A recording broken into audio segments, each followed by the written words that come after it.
To extract the square root of a power of 10, all you need to do is divide the exponent by 2. Now, if the exponent is an odd number, it should be increased or decreased by 1, and then you're going to have to adjust your coefficient accordingly. So let's look at some examples. Here we have the square root of 90,000. Well, let's put it into a power of 10 scientific notation. We have 9 times 10. How many places did we move the decimal? 1, 2, 3, 4. And then we're going to break it up into pieces. Here's the coefficient, which is perfectly, or a perfect square. Square root of 9 times the square root of 10 to the 4th. Remember what I said? All you want to do is divide the exponent by 2. So our final answer here is 3 times 10 to the 2nd.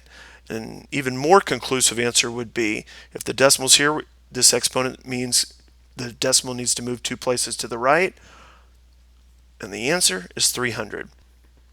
Here we have the square